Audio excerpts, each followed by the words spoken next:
What is going on, everyone? This is Eric coming at you from just outside of Hartford, Connecticut. And today, we're going to be discussing the Sergei Bobrovsky trade, which occurred back on June 22nd in the year 2012.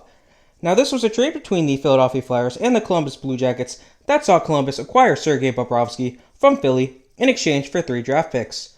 So how did this trade work out? We're going to start by discussing the Columbus Blue Jackets, who got the aforementioned goaltender Sergei Bobrovsky. Now, Bobrovsky would take over the starting job early in his first season with the team, which ever so happened to be the lockout-shortened 12-13 season.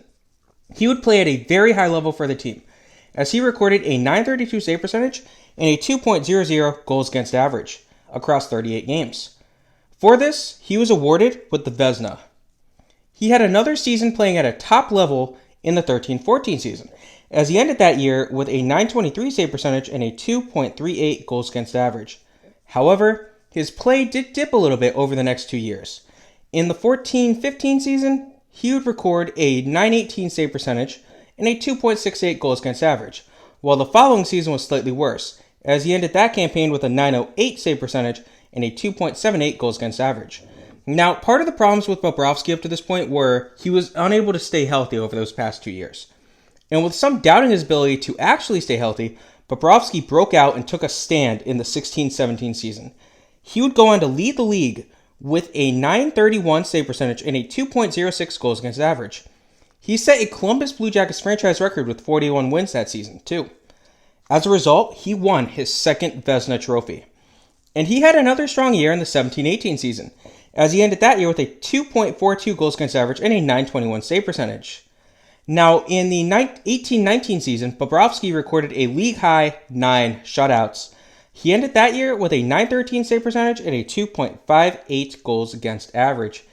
He played a major part in Columbus sweeping Tampa Bay, the number 1 seed, in the first round of the playoffs that year. However, they would get eliminated in the next round, and Bobrovsky would walk as a free agent, as Columbus did not have the funds or the cap space to match what the Florida Panthers gave him.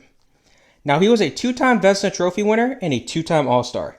Kind of surprising that he only made 2 All-Star games, but it's hockey for you. So that's how the Blue Jackets did. How did the Flyers do with their 3rd draft picks?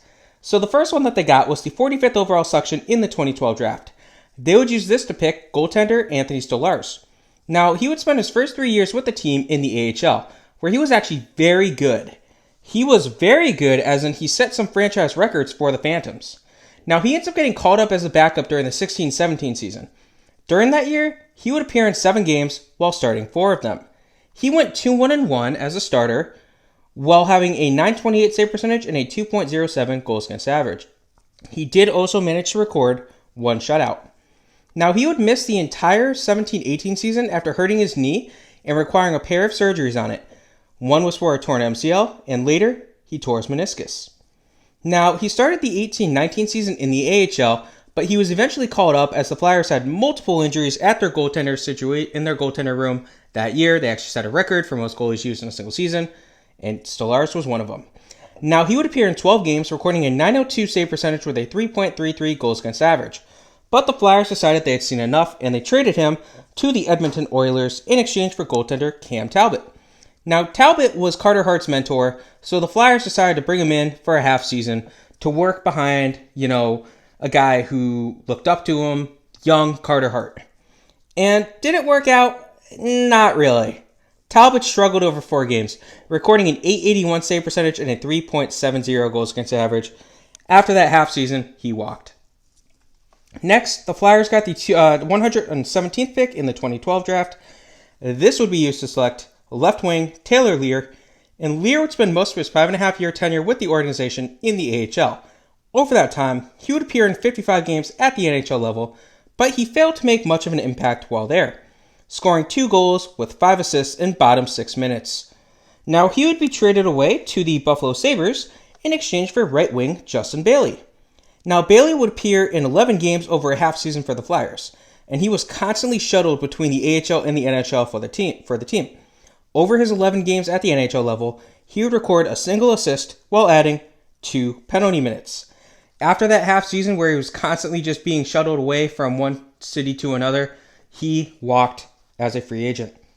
Now, lastly, the Flyers also got a 2013 4th round pick in this deal This would become the 103rd pick, and it would be traded to the Los Angeles Kings in exchange for left wing Simon Gagne. Now, Gagne was welcomed back to Philadelphia with open arms, as he had been a face of the team a few years prior.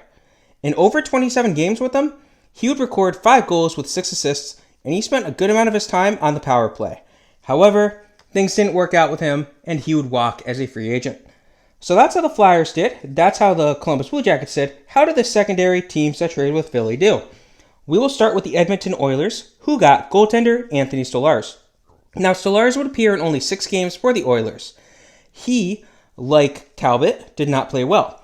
He had a 3.77 goals against average and an .897 save percentage over a half season before he walked.